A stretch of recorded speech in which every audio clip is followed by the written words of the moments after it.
আমরা একটা সরকার নির্বাচন করি, 5 বছরের জন্য একটা ম্যান্ডেট দেই, এই রাষ্ট্রকে আপনি পরিচালনা করবেন, এই রাষ্ট্রের সম্পদকে আপনি রক্ষণাবেক্ষণ করবেন। রাষ্ট্রের সম্পদ কোনো কোনো সুবিধাবাদী ব্যবসায়ীর হাতে তুলে দেওয়ার জন্য না।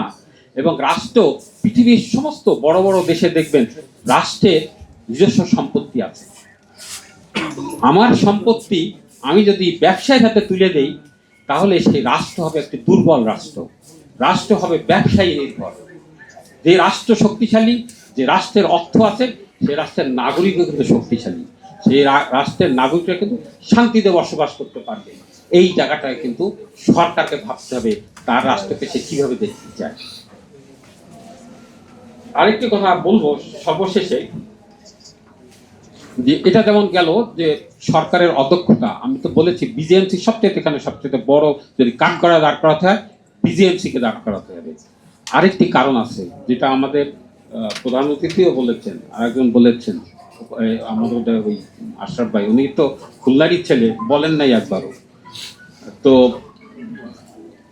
আজকের আমরা কিন্তু যেমন রাষ্ট্রের অনীহার কথা ভাবি, বিশ্ব ব্যাংক IMF এরও একটা ষড়যন্ত্র এখানে আছে। যদিও সেই প্রথম যেটা বলেছেন আদমজি জুট মিল বন্ধ করে দেওয়া হয়েছিল, একই সাথে যখন আদমজি জুট মিল বন্ধ করা হলো, একই সাথে 1000 কোটি টাকা ইন্ডিয়াকে দেওয়া হলো। ওই বিশ্ব ব্যাংক দিল, বললো 5টি নূতন মিল তৈরি করো।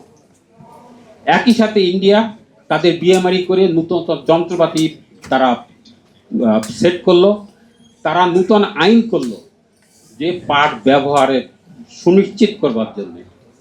বাংলাদেশ পারলাম না। বাংলাদেশে 2010 সালে ম্যান্ডেটরি প্যাকেজিং অ্যাক্ট তৈরি করা হয়েছিল। দুঃখজনক হলে সত্য, আজ পর্যন্ত সেই ম্যান্ডেটরি অ্যাক্ট পাস হয়নি, এবং পাস হয়েছে কার্যকরী হয়নি। ওখানে 34টা দফা আছে। 24 নম্বর দফায় স্পষ্ট করে বলা আছে যে সমস্ত ব্যাগ, ঘানি ব্যাগ সহ অন্যান্য যে সমস্ত সব কিছু পাট দ্বারা উৎপাদিত হতে হবে, এবং এটা যদি কেউ অমান্য করে তাকে 1 বছর পর্যন্ত কারাদণ্ড পর্যন্ত দেওয়া যাবে। পেরেছি আমরা? পারিনি। এই ঘানি ব্যাগ, এই যে তারপর পদ্মা নদীর ভাঙন, বিভিন্ন নদীর ভাঙনে এই যে ব্যাগগুলো ব্যবহার করা হয়, ওটা কি বলে ওইটার নাম? জিও। আজকের যদি এই পাটকে যদি সমৃদ্ধভাবে ব্যবহার করতে পারতাম, বাংলাদেশে 25টা 26টা, সবাই বলে 25টা, কিন্তু বাংলাদেশে 26টা পাটকল বন্ধ করা হয়েছে, একটা মামলার মধ্যে ছিল, ওই জন্য ওইটার সামনে আসেনি। তাহলে 26টা পাটকল না, 56টি আরো নূতন পাটকল লাগতো বাংলাদেশে 18 কোটি মানুষের যে চাহিদা, সেই চাহিদা পূরণ করার জন্য। কিন্তু সেটা হয়নি। এবং এই কথাটা কিন্তু স্বীকার করেছে বিজেএমই। 2017-18 সালে কিন্তু একটা প্রতিবেদন ওরা প্রকাশ করেছিল, তখন এগুলো স্পষ্টভাবে বলা হয়েছিল তাদের ব্যর্থতাটা কি এবং তারা কেন এটাকে করতে পারে নাই।